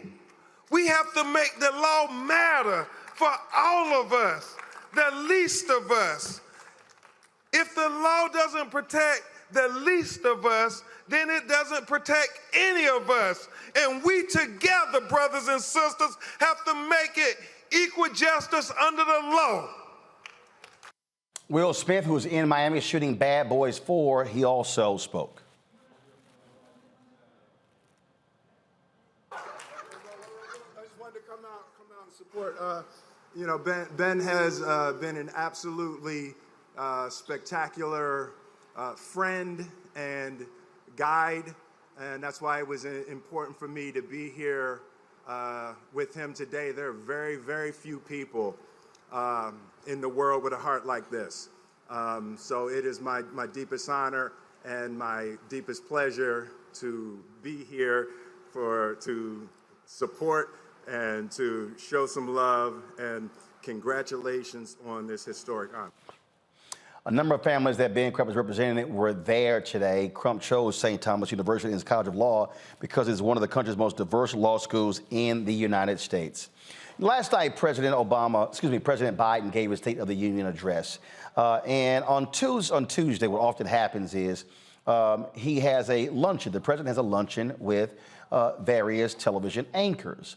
I participate. I was invited 3 times by President Trump to these luncheons, several times by President Obama. And I inquired to the Biden administration about this year. They said, oh, yeah, they were actually having one. I said, well, where was the invitation? Considering we're the only black news and information network in the country, and we do more black news and information, live news every single day than anybody else, including the Griot, Essence, Black Enterprise, Ebony, Urban One, any other black-owned media outlet. So they told me, oh no, we're going to have black-owned media at the luncheon, but they didn't say exactly who they invited. So we got an invite today for black journalists to meet with Biden cabinet members and other senior officials Friday to discuss post-State of the Union. And so I asked them a question. I said, I'm very curious. Has President Biden had a luncheon or a meeting or a roundtable with a group of black journalists since he's been in office, with black-owned media? Has Vice President Harris? In fact, has President Biden even sat down to do a one-on-one with a black-owned media outlet? I'm still waiting for an answer, but I think the answer is no. Here's why I'm raising that issue, Robert. Because this administration, Biden, he's going to need black folks if he wants to get reelected. And I don't know how you go 2 years or 3 years and you don't sit down with black journalists as the president. The reason I criticize the White House for us getting a lack of an invite is because we deserve face time with the president. I get cabinet members, I get senior officials, but it's different when we get to question the president directly. And this White House And I'm speaking to the communications director. I'm speaking to Karine Jean-Pierre, the press secretary. I'm speaking to all of them over there. They need to understand that black journalists and black-owned media deserves the same level of respect as white mainstream media. You want to hear something very ironic? On this day in 1944, Harry S. McAlpin became the first African-American journalist to attend a White House press briefing. And President FDR said to him, "Good to see you over there, Harry." And it's interesting to see that here we are, 80 years later, and we're still having the same fights for access, the same fights in order to determine whether or not we can ask the direct questions of the administration. I saw that they did not have a problem talking about African-American issues in passing during the State of the Union, but I think all of us would like to hear a more fleshed out plan on what exactly is going to happen to George Floyd Justice and Policing Act, in addition to the Tyree Nichols duty to intervene bill that Sheila Jackson Lee will be introducing that was announced at the funeral last week.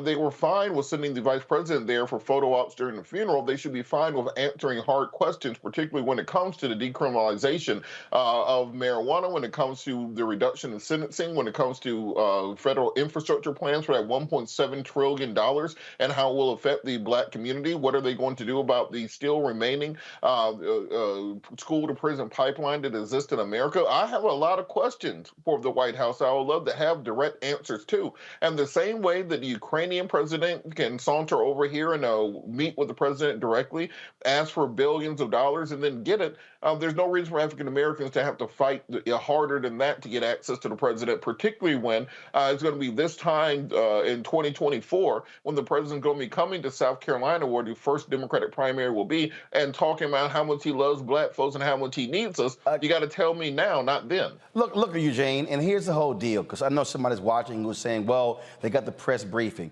Folks need to understand how much it costs to be a part of the White House press corps, to have somebody who's a White House, correspondent. The reality is nearly all black-owned media can't afford that. But again, this president should be doing, I don't care if it's off the record, he should be doing sit down with black-owned media, with black journalists, but black-owned media especially. And understand, the two largest and most important constituents for Democrats, black women and black men. And I'm saying, if you're going to sit with most of these white anchors for a State of the Union luncheon, you should be sitting down with black-owned media and not just one outlet. Eugene? Yeah, sorry, then you're coming to me. Yeah, I agree 100%. I mean, look, the thing is this, without black folk, Democrats don't have a base. They don't have, they're going to get obliterated by Republicans up and down the ballot, every single jurisdiction. And the thing is this, right? It's black-owned media that's going to speak to black issues, to black people. I tell folk all the time, you got to talk to people in their language and on the terms that they set and how they receive things. And that's what makes black-owned media special to the black audience, because it's the telling of our story, our history, our issues, our current events, from our perspective, with the accountability to us, an actual black audience. And so the White House has an absolute responsibility to sit down with black-owned media, with black anchors that are responsible to a black audience. Because at the end of the day, a year from now, when the primaries are underway and they're trying to build out infrastructure to turn out black voters in a general election downstream, they're going to want the help and support of black media. And when engaged black media, I'm sorry, you need to make those deposits in equity now so you can make the withdrawals later. And to me, it's very simple. Again, we are 2 years in. He has not done that, and he needs to do it. The COVID is not an excuse anymore. And so I dare say, look, the folks over there, pay the hell attention. Do it. And so I'm definitely gonna hit Susan Rice and hit Keisha Lance Bottoms and hit Karine Jean-Pierre. But that's what they need to be doing. And again, if the White House is saying, "Oh, you're upset because you didn't get invited on Tuesday," you damn right. Because the reality is, we put in the work every single day. And if the Trump people could invite me 3 times, the Biden people damn sure know how to find me. And I'm saying, other black folks should be in the room as well, and not just traditional television outlets, people with real platforms who speak to black people. Yes, that's correct. And, I've worked on several presidential campaigns, so I have strong opinions here. I'm sure you saw my face when you said that has not taken place as of yet. And we are very close to another election cycle. So I agree with you. There absolutely should be an opportunity for you all to sit down with them. And like you said, even if it's off the record, engaging us at the last minute is not an option. Our electorate, our voice is very important. We sway elections, and when we turn out, our folks win. And so it's important that we're engaged early on. People are tired of being. I think Tamia froze there. Sorry.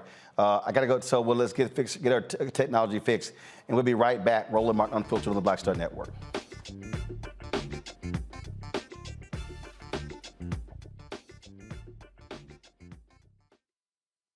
On a next, A Balanced Life with me, Dr. Jackie, a relationship that we have to have. We're often afraid of it and don't like to talk about it. That's right, we're talking about our relationship with money. And here's the thing, our relationship with money oftentimes determines whether we have it or not. The truth is you cannot change what you will not acknowledge. Balancing your relationship with your pocketbook. That's next on A Balanced Life with me, Dr. Jackie, here at Black Star Network. Black Star Network is here. Oh, no punch! I'm real revolutionary right now. Thank you for being the voice of Black America. All momentum we have now, we have to keep this going. The video looks phenomenal. See, there's a difference between Black Star Network and Black-owned media and something like CNN. You can't be Black-owned media and be scared. It's time to be smart. Bring your eyeballs home. You dig?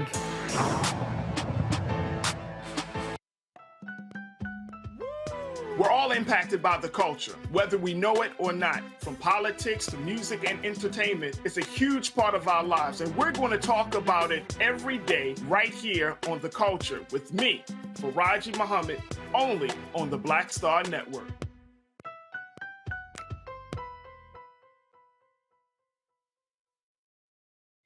Hi, I'm BB Winans. Hi, I'm Kim Burrell. Hi, I'm Carl Payne. Hey, everybody, this is Sherry Shepherd. You're watching Roland Martin Unfiltered, and while he's doing Unfiltered, I'm practicing the wobble.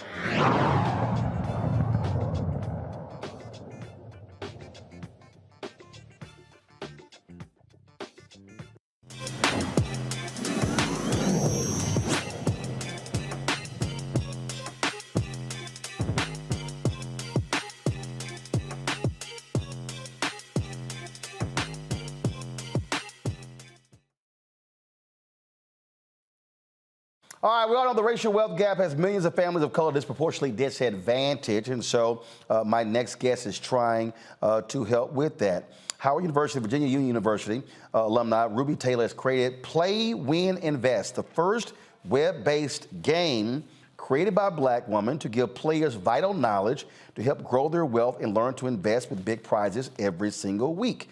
Ruby joins us from Baltimore. Ruby, glad to have you on the show. So, all right, so explain this game, Ruby. What's the deal?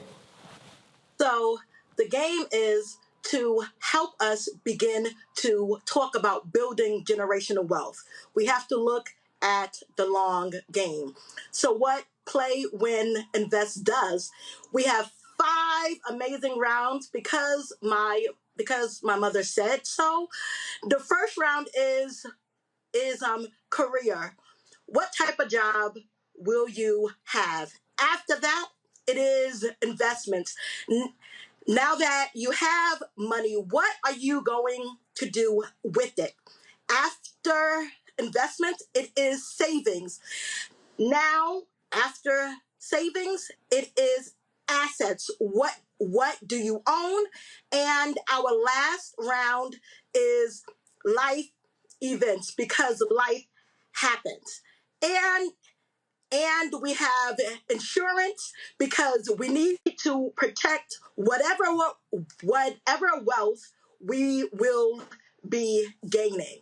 So it is a discussion piece for us to begin to look at various careers and different ways for us to build generational wealth. Yeah, so what you're laying out here is trying to get people to understand that wealth is not built solely by having a job and then tucking some money away. It's then what you do with the money that you make, but also the decisions that you make. I remember when I was at the Houston Defender, I had a brother who was a graphic designer, young brother, and he had a Ford Explorer. So clean Ford Explorer, all good, and then all of a sudden he gets a raise. Well, he goes out and buys a Ford Expedition. And 6 months later, he's complaining about, again, the note. And I said, wait a minute, dude, it's you and your girlfriend. Y'all the only two riding in a Ford Explorer. Why in the hell did you go out and buy you a larger SUV for no reason at all? Now you complaining because the payments are kicking your ass. That was a perfect example of how to screw yourself when you got a raise on the job. Yes, yes, because we need to begin to talk about more than just cars and clothes as well as trips. I do stutter, but I don't allow that to stop me. So anywho, right, we need to begin to talk about how are we making our money grow. A new car, that is not making your money grow. Putting your money in, investments, bonds, that is making your money grow. I had somebody tell me, they said, man, how long you had this Navigator? I said, in November, it'll be 15 years. Now, when I bought it, I went in, they said, are we financing? Nope. They said, we leasing? Nope. I said, what are we doing? I said, we're going to negotiate. I'll be back in 15 minutes with a cashier's check. So the reality is, I ain't had a car note in 14 and a half years. Car does fine. My ego is perfectly fine. I don't give a damn what anybody thinks. And I ain't trying to drive a new car or whatever. And in fact, when we got the Sprinter for the show, about a month in, it hit me. I said, man, this is the first Mercedes I own. And I told somebody the story. I said, but see, the difference is, for me, it was a total write-off. And so for you, with your game, you're trying to get people to think differently about money and assets, so then we understand what to actually do with it. Yes, yes. In the game, we show a 1 year value and then a 30-year value, because oftentimes we are not aware. We will be making minimum like $1 million over a lifetime. And what are we doing with that money? So, the game shows what you can do with your money so that we can close the racial wealth gap and live the amazing life we so deserve. Absolutely. I see questions from our panel. Tania, you're first. Yeah, so one, I really do love this, being able to empower our people to support themselves and figure out ways to strategize with their wealth. What are some of the basic practices that we can employ in our lives to be able to get this as a regular habit? Right. First thing first, right? I don't believe in budgets. Budgets are focused on paying bills, right? So I like to focus on directing my money. Where am I going to direct my money to make my money grow for not me, but for the generations to come?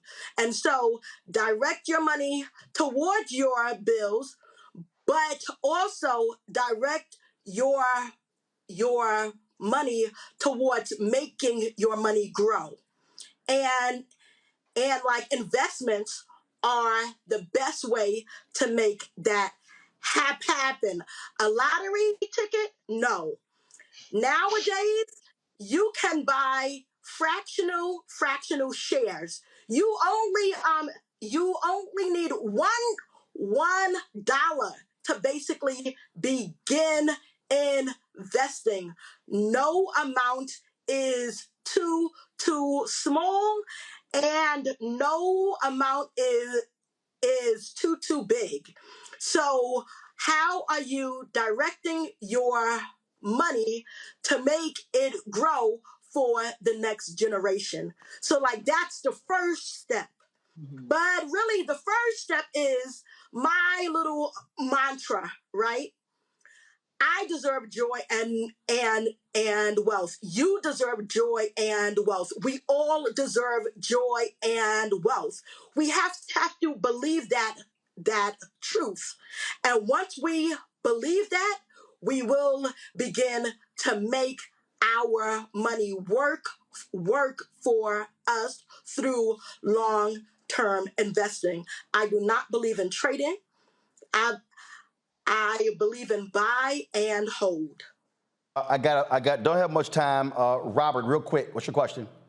Want to ask somebody who also has a speech impediment. I commend you so much. I understand the struggles in speech therapy from kindergarten until 10th grade, so I understand the fight and commend you on that. How much do you how much attention do you pay to side hustles? You know, me and my wife both have full-time jobs, but we also have our t-shirt business on the side. How much important is it for people to have multiple streams of income?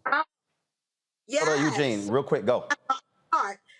You have to have multiple streams of income to be able to grow wealth. And having a business is vital because you get many tax benefits for being a legit business owner. So yes, I do believe in multiple streams of income, and you had to go with the hard word for like a stutterer, streams and all of that. But yes, Eugene, real quick, Eugene, what you got? Sorry, I can barely hear you guys. I was just gonna ask, where can we find the game? Where can we find the game? You go to playwinninvest.com. Playwinninvest.com. All right, Ruby Taylor, we appreciate it. Playwinninvest.com. Thank you so very much. Show the graphic again where you can follow her on Instagram to get more information as well. Ruby, thanks a lot. Congratulations. Take care. Roland. Thank you. You take care. Folks, that is it for us. Let me thank Tamia, let me thank Crystal, Eugene, and Robert as well for being on the panel today. Folks, support us is what we do. Download the Black Star Network app, Apple phone. First of all, you watch it on YouTube, hit the damn like button. We should be over 1,000 likes right now. I should have to be asking y'all this here.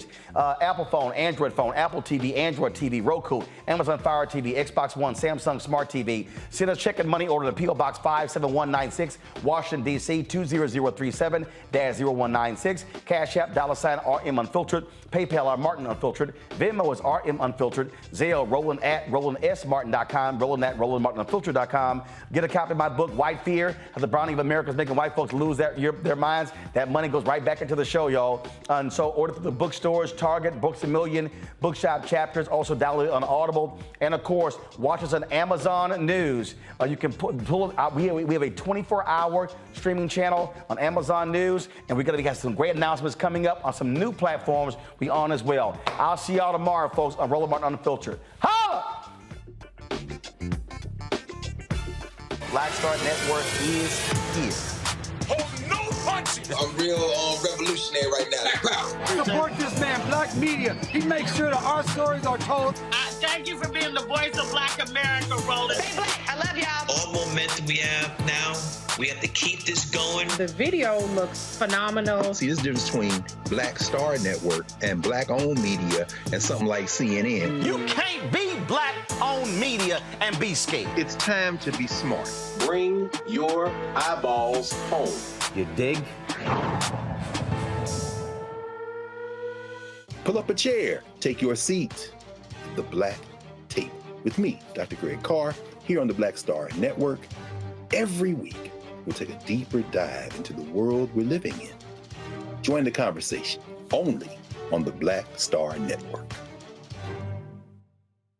Hi, Hi, I'm Dr. Jackie Hood Martin, and I have a question for you. Ever feel as if your life is teetering and the weight and pressure of the world is consistently on your shoulders? Well, let me tell you, living a balanced life isn't easy. Join me each Tuesday on Black Star Network for A Balanced Life with Dr. Jackie. We're all impacted by the culture, whether we know it or not. From politics to music and entertainment, it's a huge part of our lives, and we're going to talk about it every day right here on The Culture with me, Faraji Muhammad, only on the Black Star Network. I'm Deborah Owens, America's Wealth Coach, and my new show, Get Wealthy, focuses on the things that your financial advisor and bank isn't telling you, but you absolutely need to know. So watch Get Wealthy on the Black Star Network.